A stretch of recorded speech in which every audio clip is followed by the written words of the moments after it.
Hello, everyone. Welcome to this special episode of Two Cents with Bentz. Today, I am joined by Mekel Kasanova. Welcome to the show, Mekel.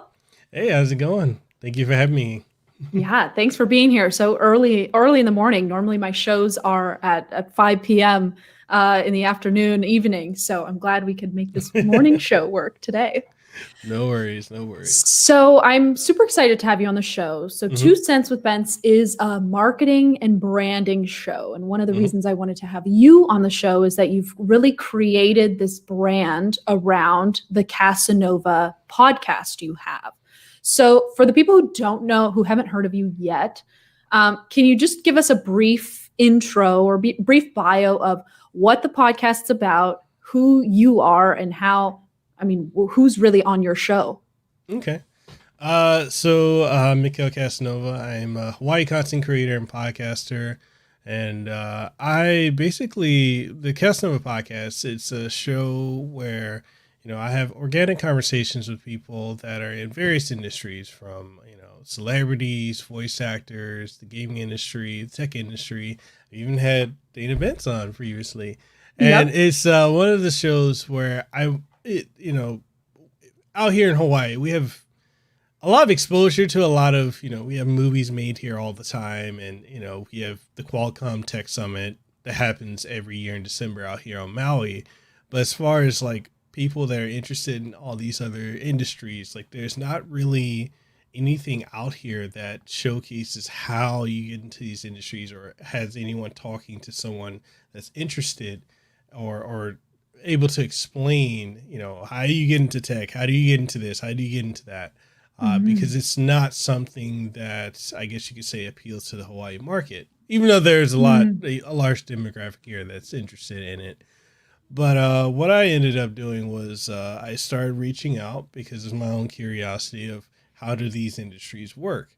And Yeah. so I've been doing that for about 5 years now, and it's radically blown up. I never expected it to get to the point where, I've had such guests on and, such as yourself and, you know, voice actors that I've grown up as a kid a fan of, the Oh, that's last so 10, 20 fun.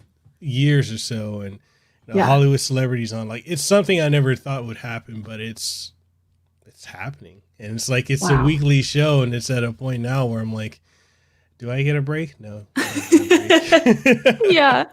Oh my gosh, I love that. And I love that it's grown to be so big that now these people are wanting to be on your show, to be featured on your show. So you're saying it started off with your like curiosity for the industry in a sense. hmm Yep. So I love your podcast. And what you recently what when I was on your show, you told me like you had all these interviews lined up, or you were doing like an interview a day or something. Can you talk about how you get these guests and how it's kind of grown to be like this huge podcast now? Yeah, so it started off.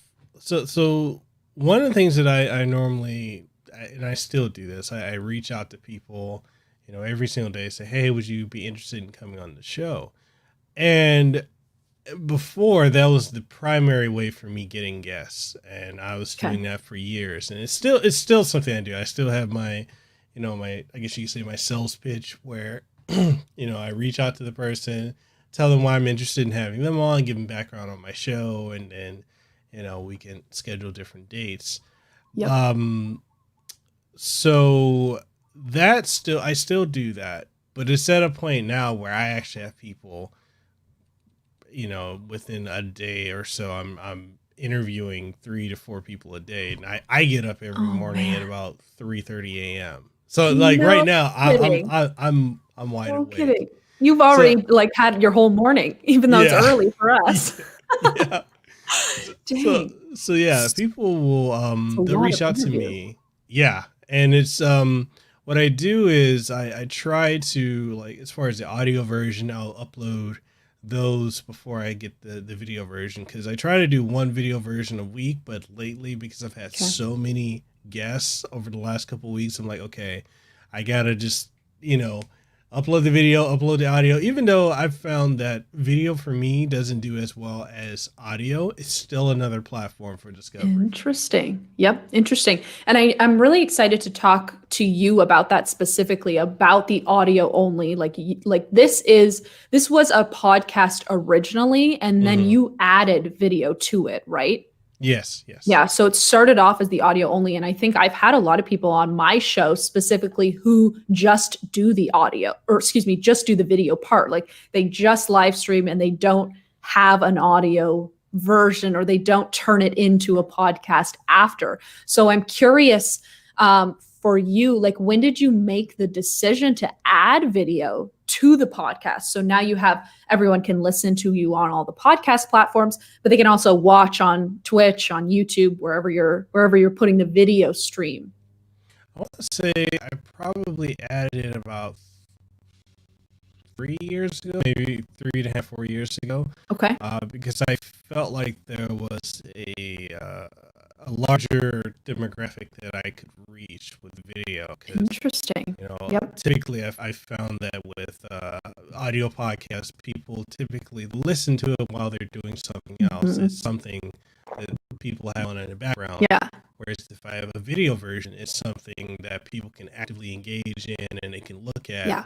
And it's not easy trying to do both. Yeah. For the longest time, like I would record myself with one application, record my guests with either Zoom or Skype, and then I would have to go into Adobe Premiere or go into Final Cut Pro and try to put it together and make my own custom overlays. So it's a very time-consuming process that a lot of people, I don't think they understand everything that goes into podcasting. It's not as simple as just hit record and go. Yeah. You've got meters, you have to measure and make sure your audio's good, make sure your camera's good, and you have subject material. So I was struggling for a couple of years with doing that, and then a year ago when I discovered StreamYards, I was able to do everything right then and there.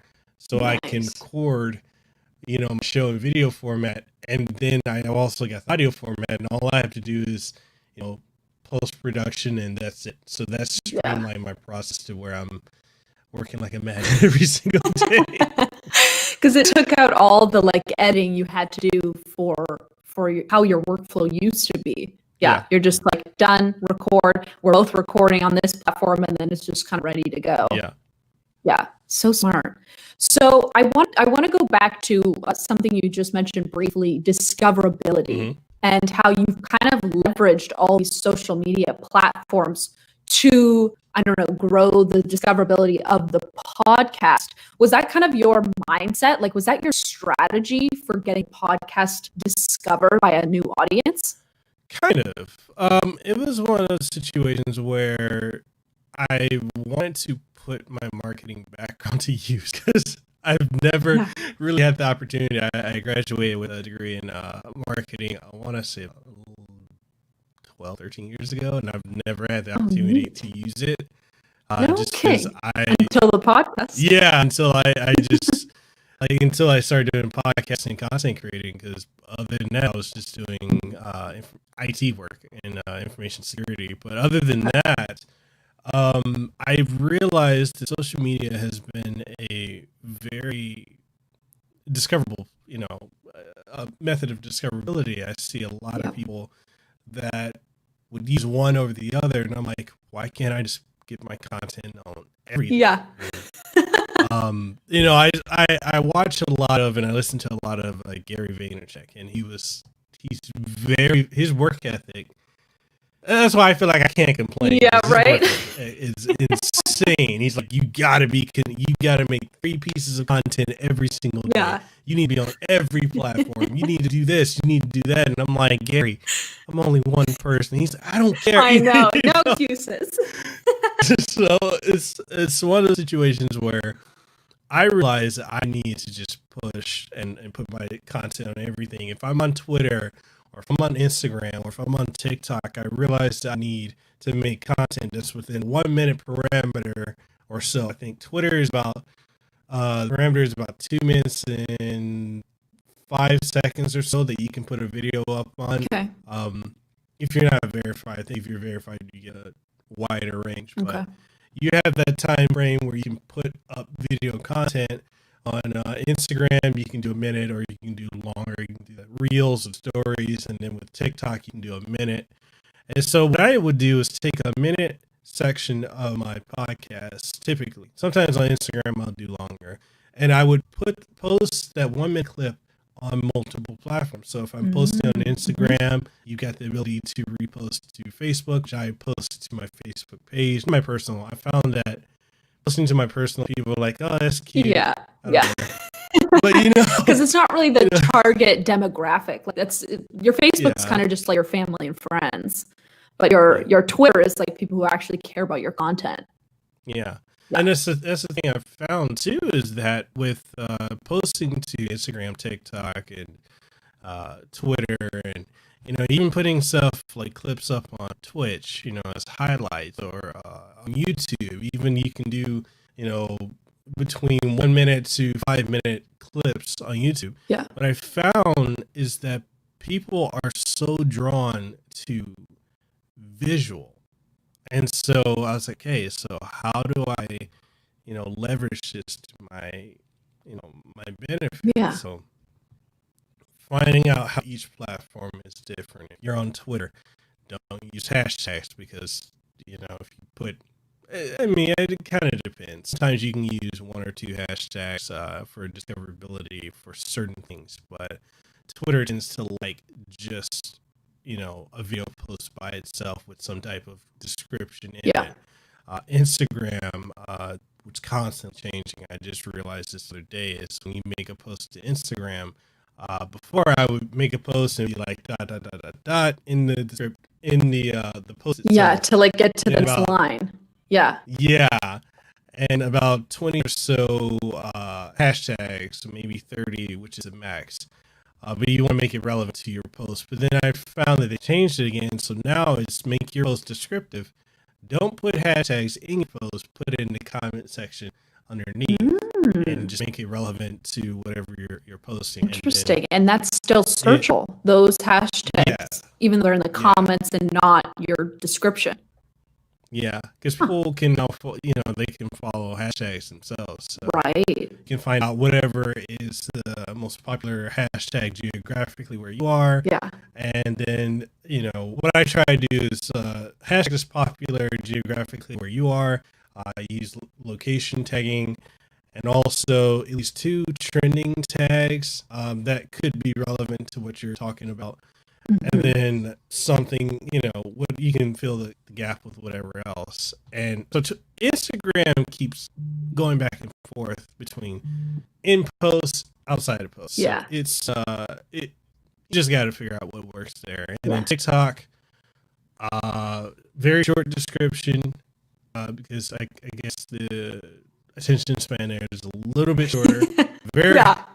Wow, that's putting it nicely.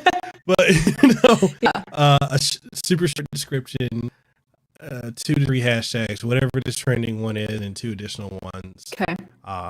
Plus podcasts, and upload there. It may not get the traction that the trends on TikTok, but hey, it's content on the platform, right? And then Facebook, I just repost from Instagram. I don't. Yeah. Yeah. I don't care about these. Yeah. So I think a lot of people try, there's 2 schools of approach, and I'm curious to get your opinion. The one is like focus on the one channel where you might have the most like activity at a time. So like for someone that might be like, I get the most Twitter followers, or I have the most activity on Twitter, and that's where you should like focus everything. And then other people are like, well, yes, and it's also smart to post to all these other platforms, bringing them back to maybe your one channel, or like your one main social media channel. So I'm curious, it sounds like you're leaning towards the school of thought of like, just get everything out there, go out as much as you can. But then there's a disadvantage, I think, of that in just it takes so much time. Like, how are you managing all these social media platforms and doing well on all of them and learning all things you've learned, like all these Instagram hacks and TikTok trends, That takes a lot of time. It does, and then one of the other things I feel is also a disadvantage of spreading yourself thin on all these platforms is you're not um, allowing yourself to tailor content to that specific platform. That's a good point. Yep. It's kind of the trade-off. But what I found is that a lot of my listenership, like when it comes to the audio version of podcasts, Mhm. I have a lot of people that say, hey, they'll reach out to me in DMs on Twitter, Instagram, and say, hey, I found your show, based off of your TikTok posts, or I found it based off of your Twitter or Instagram posts. Okay. And it's kind of the trade-off that I just deal with. It's not ideal, but what I do is typically on the weekends, I plan out all of my content. So if there's any video versions I'm doing or any other video content or audio content, I literally will take 7 hours on Saturday. Oh my gosh. 4 to 5 hours on Sunday. And I just literally will create all my content on Saturday, and on Sunday I will schedule all my uploads on all my different platforms. So I use like apps like Later, or I use scheduled tweets or scheduled posts. And so that way throughout the week, it looks like I'm super active. Right. I'm constantly posting. Right. But I'm not. So, That's and a I good think tip. it's one of the things I think a lot of people, especially creators and podcasters, I think that's one of the areas a lot of people struggle with, because it is a serious time dedication, and especially if you're working full time or you've got family or other engagements, it's not easy. Right. You don't have to do those kind of hours. I just do it because I got the podcast, I got the YouTube, I got Twitch, I got the last couple months I've got a lot of paid projects that I'm doing with companies. Yeah. So it's like I have to schedule my time out, because this is literally what I do full time. So it's like I have to make sure from the time I get up to the time I go to sleep, which sometimes there's a lot of overlap, that everything is scheduled out. So. Yeah. Wow. Those are great. Those are great tips. So which schedule tools do you use again? Later? You said Later? I use an app called Later. Let's see. There's another one. I should know off the top of my head, but things. So my apologies. That's okay. But so I use Later, Buffer. Oh, Buffer. And also Hootsuite. And Hootsuite. Okay. Yeah. And those you can just you put everything in there, and then it'll literally post for you, so you don't even have to press go on Monday, Tuesday, and Wednesday. Oh, smart. And they all have free variations. Sometimes what I'll do is if I don't, well, I used to do this, so now I pay for everything. But if you can utilize the free services, I would just say rotate between the three. That way you can block out your whole week content. Smart. Because the free versions, they'll limit you to like maybe 2 or 3 days, but you can do if you do utilize all three platforms, then you're covered across Oh, that's smart. So your content strategy, can you walk me through what a week looks like of all your platforms, all your content? Okay, so if we start with Monday to Friday, typically Monday to Friday, I'm up 3:30 every morning. I'm recording podcasts from 4:00 in the morning. 4 a.m.? Yeah. Oh my 4 a.m. gosh. Oh my gosh. A lot of my guests I'm either catching on the East Coast or international.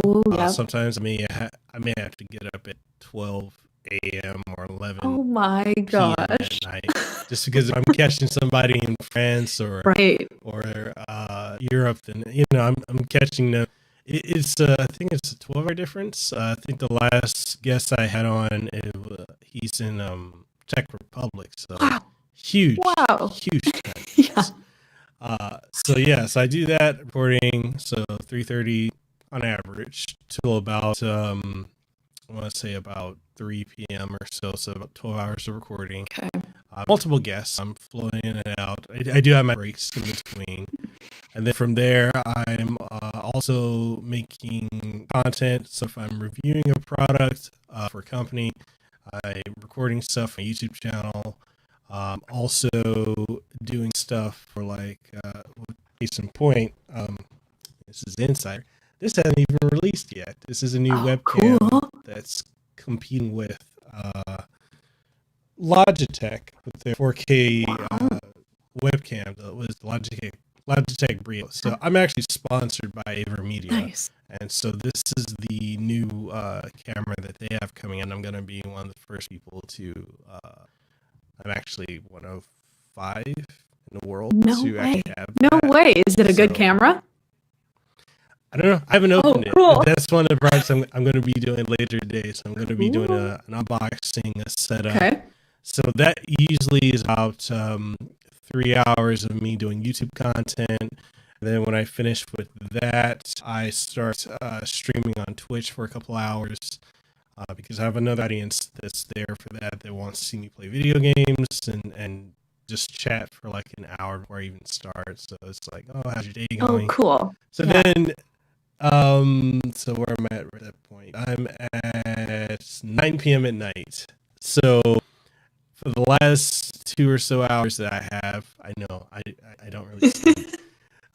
So the last 2 or so hours from after streaming, then I'm just I'm slowly doing editing. Okay. So I'll edit out stuff, and then I'll send out business emails to companies if they're someone wants me to review a microphone or review a camera or review whatever. I'm sending out my business emails, responding to stuff, sending out samples of the work, or I'm reaching out to companies for sponsorships, endorsements, and stuff like that. So and that's usually an hour or 2 of that, and then sometimes I fall asleep at my desk. Oh my gosh. or my food's on behind me in my house, and then I just get up and do it again. So that's Monday through Friday. Saturday, like I said, that's the day where I'm literally recording everything, or I'm compiling everything together, getting everything as finished final state. So if it's podcasts or YouTube videos, or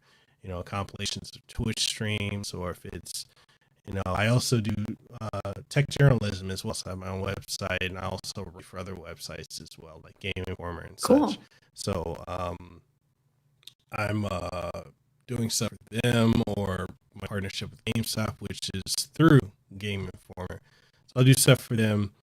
And so that's about 7 to 8 hours on Saturday. And then Sunday is when I just start compiling everything together for, upload and distribution. So I'll upload stuff to later or Buffer, or, all of them. Yeah. If I have to go to websites, Game Informer or my own, and I need to, input whatever my written reviews or impressions of certain things are. So I'll do that there and schedule those for uploads.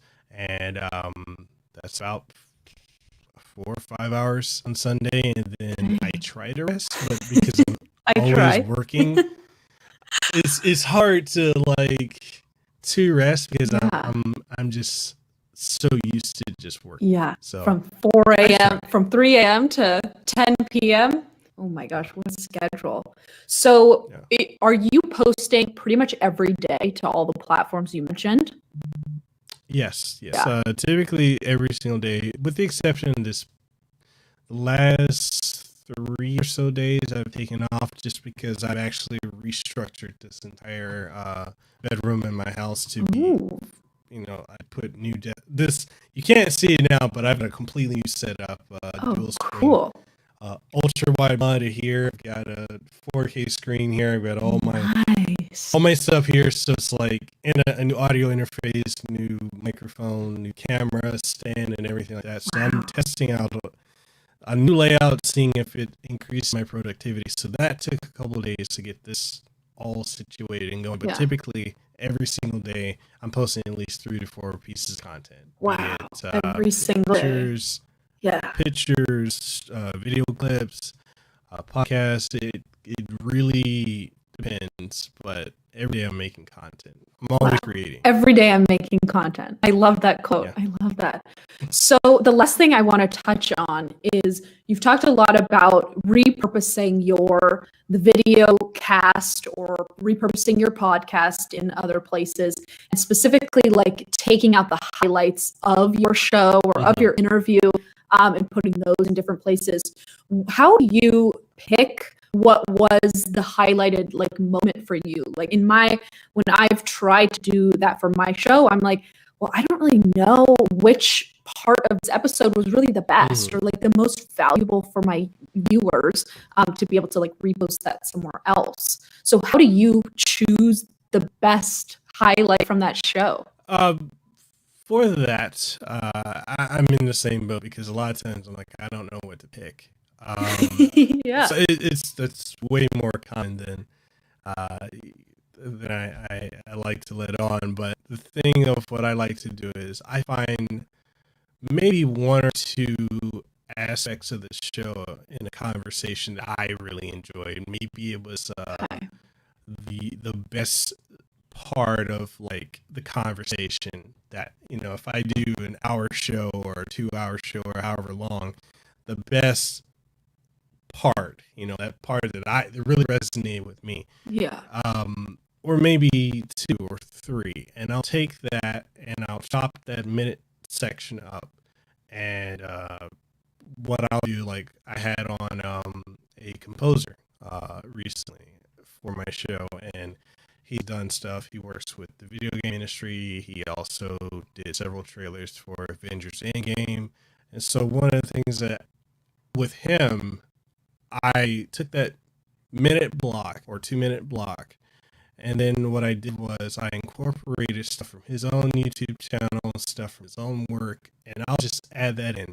Oh, so it's like interesting. not only like at the beginning of the clip, like you'll see the thumbnail I have for them, and then I'll transition into the conversation, and then I'll have video or photo compilations that I add into it, stuff that won't be in the final podcast, right? But it's in the clip, so people will be like, "Oh, they do this. Oh, they do that." So interesting. It's so you're adding on to the highlight reel. Yeah, it keeps the audience engaged. It keeps them having something to look at.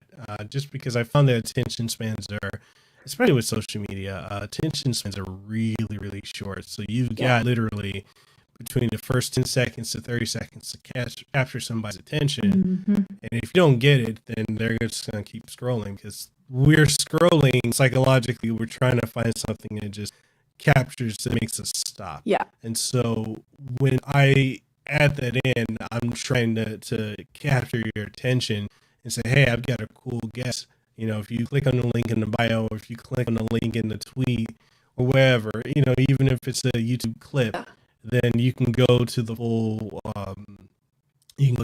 episode. Yeah. And I use sites like podlink.to, where I'm able to have one universal link to all my distribution outlets, so Apple Podcasts and such. Yeah. And it also brings you to the YouTube playlist as well as the Twitch playlist. Nice. Oh my gosh. Wow. So cool. Well, thank you so much, Mekel, for being on the show today. I feel like we got so many tips and tricks for podcasting, live streaming, having a show when you have guests, and social media tips too. So thank you again so much for being on the show today. Hey, it's been an honor to come on.